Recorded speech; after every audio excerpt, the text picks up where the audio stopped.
Добрый день! И вновь мы в Центре управления Республики Башкортостан говорим о том, какие чрезвычайные ситуации происходят в нашей республике. Сегодня будет брифинг в 11 часов, на котором мы расскажем подробно, как избежать гибели при пожарах, как обезопасить себя. Но пока давайте остановимся вкратце на том, что из себя представляет наш Центр управления Республики Башкортостан. Потому что у нас в гостях сегодня журналисты, которые будут присутствовать на брифинге.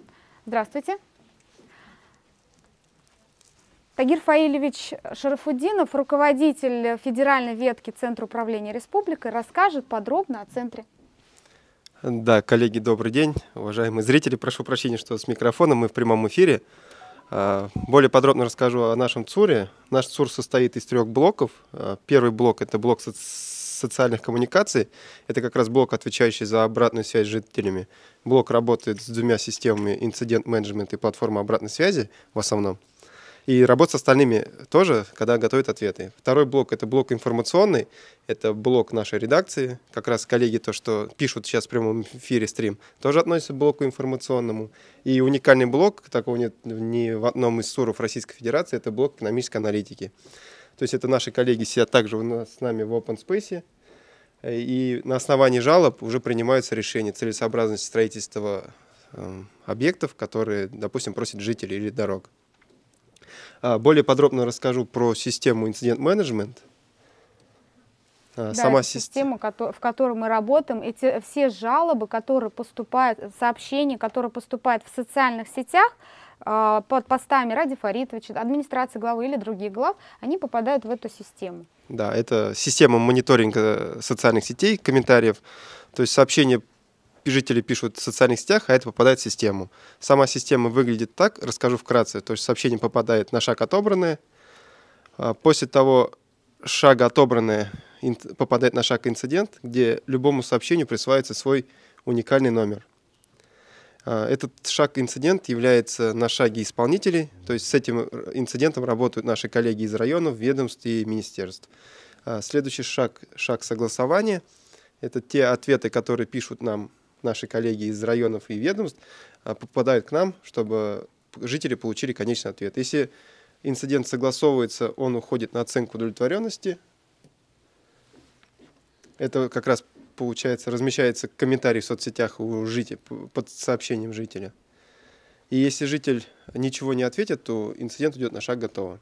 К шагу готово еще вернемся, там количество сообщений. Еще расскажу про шаг запрос. Это те сообщения, которые мы запрашиваем дополнительную информацию у жителей. Житель написал, допустим, нету дома отопления, а не уточнил адрес. Мы уточняем адрес, и этот инцидент уходит на шаг запрос. Житель отвечает на этот комментарий, и он автоматически попадает на шаг инцидент и идет снова по шагам. Еще один шаг – вторичная реакция. Это наши обещания, которые мы даем жителям республики в целом. То, что мы обещаем сделать тогда-то, допустим, отремонтируем дорогу в сентябре, и отправляем на шаг вторичной реакции. Когда выходит срок у инцидента, он возвращается обратно на исполнителя, и мы уже готовим ответ. Вот мы обещали, мы сделали. И так инцидент не может уйти в готово, пока не перейдет через определенные шаги. Если посмотреть на количество сообщений, которые мы отработали, с момента запуска системы, а это ноябрь 2018 года, у нас 237 840 сообщений. Еще одну систему расскажу вкратце. Это платформа обратной связи. Госуслуги решаем вместе. Принцип работы системы похож на инцидент-менеджмент, но отличается тем, что там могут писать только зарегистрированные пользователи в госуслугах. Чтобы оставить свое сообщение, достаточно на любом сайте ведомства или министерства найти вкладку «Госуслуги решаем вместе» и быть авторизованным пользователем госуслуг. И также оставить свое обращение. Принцип работы идентичный инцидент-менеджменту.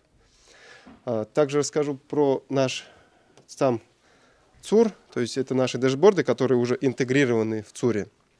И у нас сегодня, раз брифинг посвящен коллегам из Госкомитета по чрезвычайным и МЧСу, у нас есть дэшборд, который интегрирован в ЦУР, называется «Служба 112». На этом я передам слово коллегам. Да, мы приглашаем к нашему разговору заместителя начальника службы обеспечения мероприятий гражданской защиты Госкомитета по чрезвычайным ситуациям Республики Башкортостан Лилию Ринатовну Каримовну. Еще раз здравствуйте. Здравствуйте. Расскажите, пожалуйста, что произошло за минувшие сутки в республике? За минувшие сутки на территории Республики Башкортостан чрезвычайной ситуации не зарегистрировано. По оперативным данным произошло 23 техногенных пожара, в котором погибло 2 человека, пострадал 1 человек. Погибший у нас в Карайдельском районе. Пожар произошел 28 сентября 2021 года. В результате пожара погиб мужчина 73 года рождения. Предположительной причиной пожара является неосторожное обращение с огнем. АДПИ был установлен, пожарный извещатель сработал. Но, к сожалению, погибший есть. Второй пожар – это в городе Уфа, СНТ Ольховая. Пожар произошел 20 сентября. Погибший ребенок 2006 года рождения, к сожалению, скончался в больнице. Также по оперативным данным у нас произошло одно происшествие на водном объекте. В Туймазинском районе утонул мужчина 63 года рождения. Предполагаемая причина происшествия – поскользнулся со склона, упал в воду и не смог самостоятельно выбраться. Сейчас в осенний период с понижением температуры увеличивается риск возникновения техногенных пожаров, дорожно-транспортных происшествий, а также гибель людей на водных объектах. В осенний период жители выходят на ловлю рыбы, выходят в лес за грибами. Хотелось бы дать небольшие рекомендации жителям Республики Башкортостан. Если вы собрались в лес, необходимо изучить заранее карту местности. Необходимо с собой взять все первые необходимые вещи, зарядить телефон, научиться, если вы это не умеете делать, передавать геоданные, подобрать теплую одежду, удобную, комфортную и цветную. В случае, если вы все-таки заблудились, в первую очередь вам необходимо позвонить в службу 112. Если вы находитесь один, не нужно паниковать, нужно настроиться на то, что за вами вышли на поиск. Если есть такая возможность, то подняться на возвышенность и осмотреться. Всегда идти только по протоптанной дороге. Если вы дошли до ручья, идите вдоль по течению. Ручей всегда приведет к реке, река к населенным пунктам. Это небольшая рекомендация тем, кто посещает лес, ходят за грибами. Для рыбаков не рекомендуется выходить в водоем в темное время суток, в ветреную погоду, на неисправном плавсредстве. Нельзя брать ни в коем случае с собой детей. Ну и нельзя в состоянии алкогольного опьянения. Также, если вдруг случилось так, что лодка перевернулась, не рекомендуется взбираться на эту лодку. И в осенний период одежда плотная и вода холодная. В случае, если лодка переворачивается, выбраться из воды не так-то просто. Также у нас в осенний период растет количество техногенных пожаров. Причина в основном неосторожное обращение с огнем. Также используют люди неисправное электрооборудование.